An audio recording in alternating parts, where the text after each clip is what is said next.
Баршаға сәлем. Сіздермен бірге Беханова Жеңіскүл Зигзаг KZ арнасы қызықты видеоларды жіберіп алмас үшін арнаға тіркелуді ұмытпаңыздар. Мен бүгін сіздерге бір блоктан 7 түрлі узор шығатын құрақтың құралуын үйрететін боламын. Ол міне көздің жауын алатын күрделі құрақ әдемі. Ол үшін бізге ені 5 см болатын мата түстері қажет. Мен ақ түстен, аспан көк түстен, қызыл түстен, сары түстен, сері түстен, қою көктен және қара түстен алдым. Қара түс менде болмағасын серейдің артын айналдырып жібердім қара түс қылып. Бізге ең бірінші қажет осындай лекалы. Мына жағы 12 см, мына жері 22 см. Мына жері 7 см, өзі 5 см-лік осындай лекалы. Енді осыны мен ақ түстен алдым. Ақ түсімізден 8 штук алдым осындайдан. Міне, келіп тұр. Міне, келіп тұр. Біздің екінші лекаламыз осындай. Мына шеті мен мына шеті 18,5 см, мына шеті мен мына шеті 27,5 см. Осындай трапециялық лекалы қажет. Өзінің ені былай 5 см, ал мына бұрыштары былай 7 см. Мен осыны бұл түсті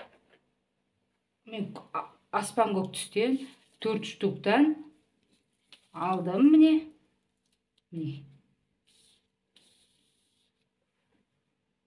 Біздің үшінші лекалымыз осындай лекалы. Мына шеті мен мына шеті 16 см, мына шеті мен мына шеті 11 см, өзі 5 см, былай 7 см. Бұл нені мен қызыл түсімізден алдық. Ол былай біз құрағымызға қарама қарсы келіп тұру керек. Сол үшін бұдан 8 штук алдым. Біреуіне осылай келеді, екіншісіне осылай келеді.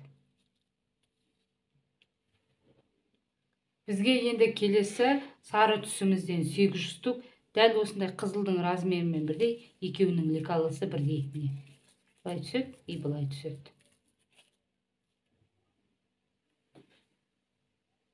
Біздің келесі келесі құрағымызға қажет сері түсімізден бұл 8 штук қажет. Мына ақпен размері бірдей. Міне. Екеуіне ақ пен серіге мына бір лекалы жүреді.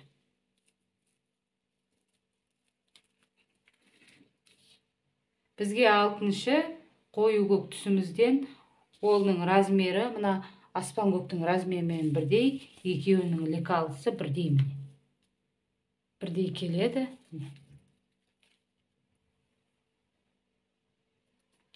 Бізге ең соңғы керек 6-да 6 3-1-3 лекалы. Біз қара түсімізге серийді айналдырып алдық. Осыдан 16 штук қажет. Міне. Біз бірінші құрағымыздың бір бөлігін ғана тігеміз. Оған аспан көктен біреу, және қою көктен біреу, сарыдан екеу, қызылдан екеу, және 3-1-3-тен 4-еу, сосын ақтан екеу, сериден екеу қажет. Енді бұл құрағымызды құрау үшін сіздерге бірінші көрсетем.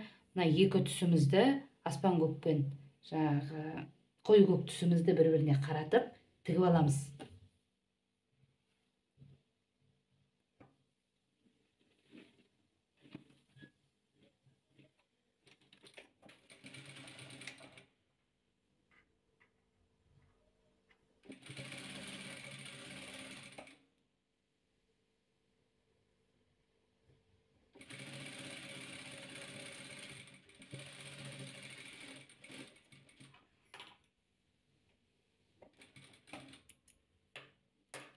Міне, осындай болып шықты.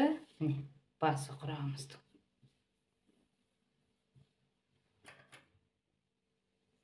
Және тігіп алғасын, мынадай қылып, осылай болып ұстарын қиып тастаймыз. Сол кезде құрағымызға оңай болады.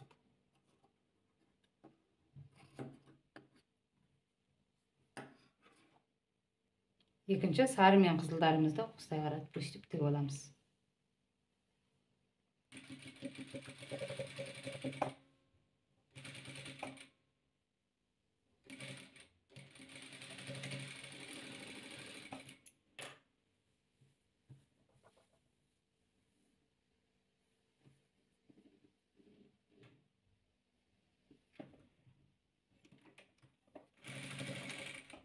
Енді мына қызыл мен сарымызды тігіп алдық. Енді жанына бүйтіп мына үшбұрыштарымызды осылай екеуіне де тігіп аламыз.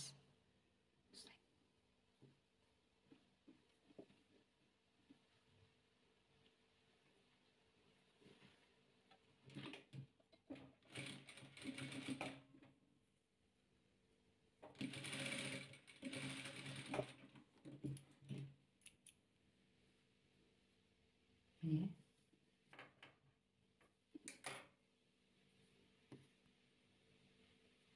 Міне екеуін тігіп алдық. Енді мына көгімізге осылай қаратып тігеміз. Содан кейін мынаны былай қаратып тігеміз. Тігіп аламыз.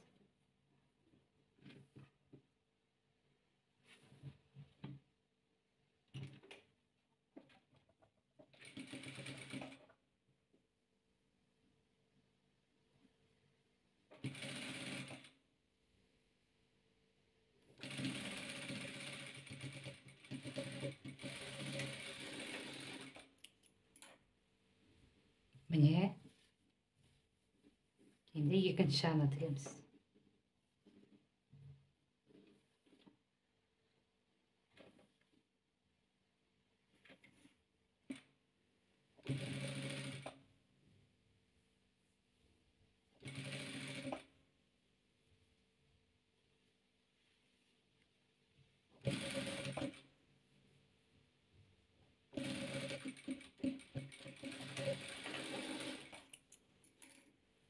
Міне.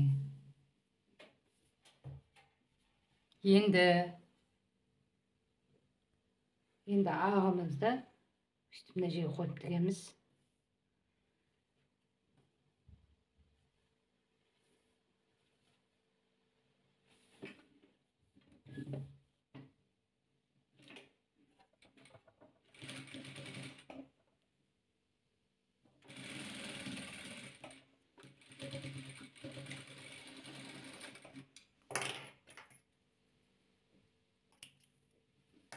Енді мына бұрышын тігіп жібереміз.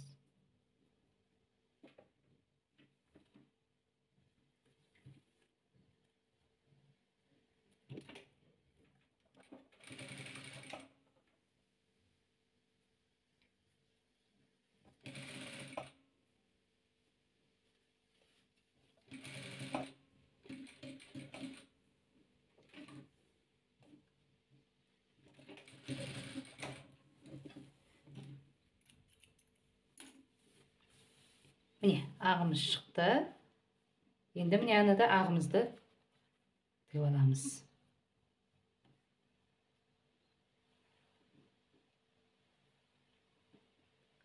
Бұл құрақ шамалы нелеу өзгеше құрақ. Мән беріп қарап алыңыздар. Міне осылай қойдым. Енді осыны мына жерден бір 5 мм, мына жерден 5 мм жеткізбей ортасын тігіп аламыз.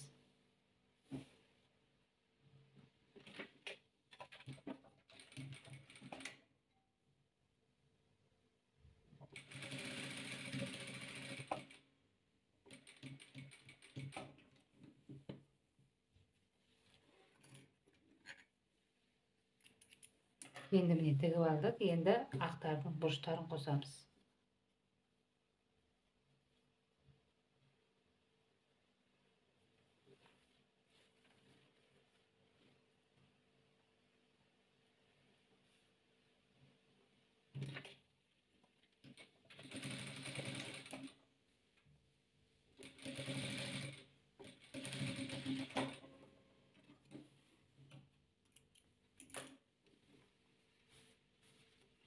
Бұрышы шықты.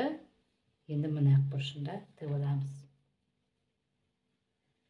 Менің істеп жатқандарыма мән беріп қараңыздар. Шамалы елеу өстіп келтіріп аласыздар.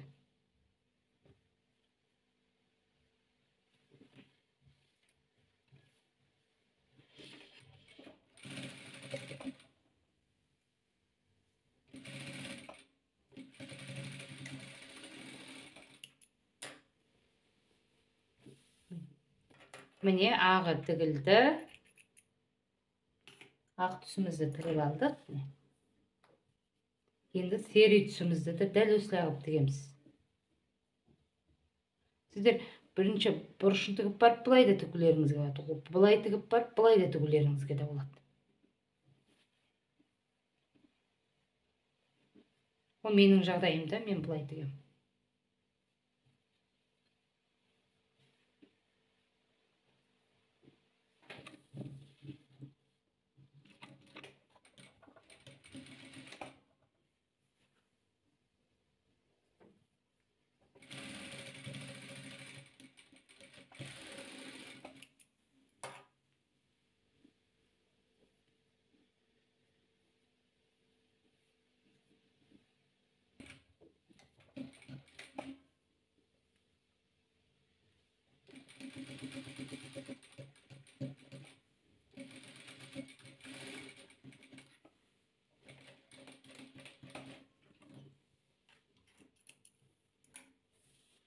Міне сері түсімізді тіктік. Енді мына жерге де сері түсімізді дәл мынадай қылып тігіп аламыз. Міне соңғысы сериімізді өстіп тігіп аламыз. Мен сіздерге былай да тігіп көрсетейін. Бұрыштарын бірінші.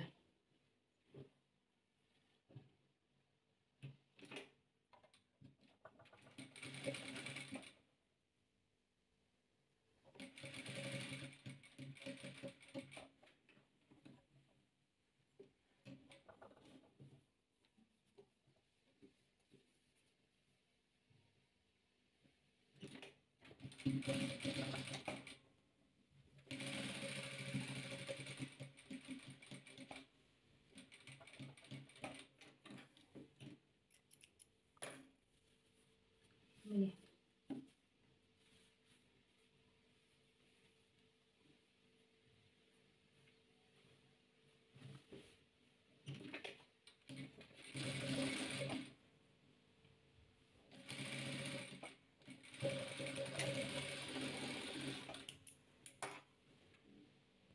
Міне бір шаршымыз дайын болды. Міне осындай болып шығады. Енді осыны мынадай бұрыштарын кесіп тастаймыз. Мынадай артықшап тұрған нелер болса, материалдарыңыз созылып кетуі мүмкін, өстіп кесіп тастайсыздар.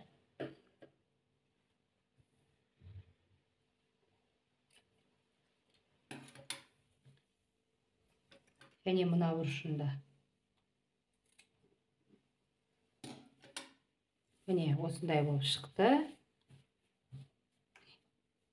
Осындайдың енді сіздер 4 штугын тігіп аласыздар. Мынаумен 4 болады, енді 3 штугын тігіп аласыздар. Бір құраққа сонда осындайдың 4 штугы керек. Міне мен 4 жаңағы бөлігін тігіп алдым, 4 шаршыны. Енді сіздерді, мен мынаны королевский велюрдан құрадым. Сіздерге кеңес, бұларды матовый велюрдан құрасаңыздар әдемі болады. Королевский велюрда кішкене созылады.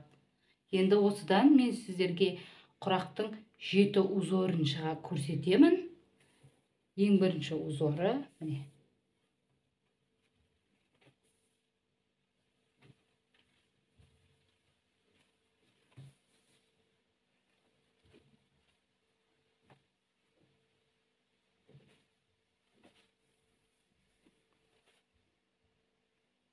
Міне мынадай узор жасауларыңызға болады.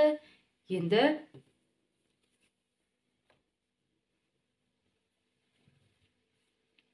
мынадай екінші, мынадай узор жасауларыңызға болады.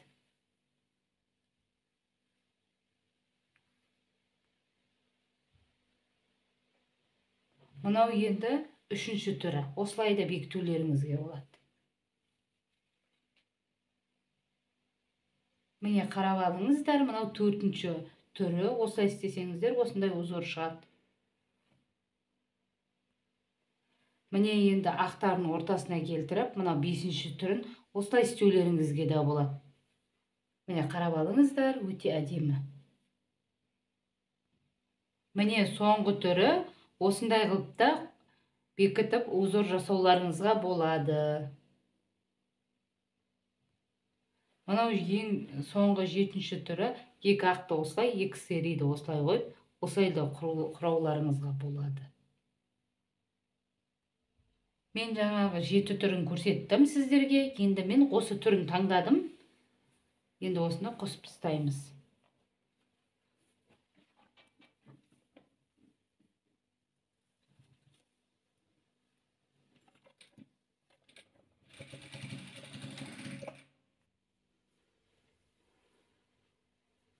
Міне, екі шаршыны қосып қойдым.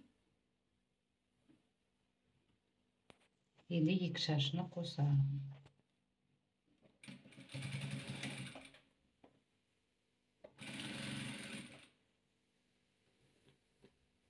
Міне екі шаршыны тігіп қойдым. Енді осыны былай қосамыз. Сосын сіздерге көрсететінім, осыларды тіккен кезде бірінші мына жаңағы ортасынан барып былай қарай тігеміз, сосын барып былай қарай тігеміз. Себебі мына материал өте созылатын материал.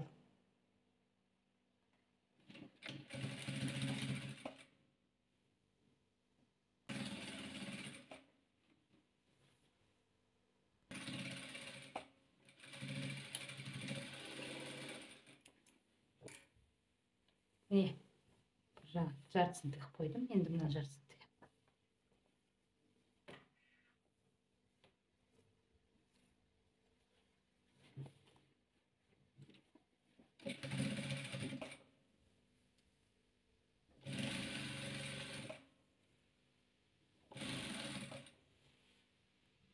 Міне құрағым тігіп шықты. Құрағымыздың арты осындай болды. Енді алдын көрсетемін сіздерге. Міне көздің жауын алатын бір блоктан, мынадай бір блоктан 7 түрлі узор шығатын әдемі, ерекше, күрделі құрақ. Үйреніп алыңыздар, игіліктеріңізге пайдаланыңыздар.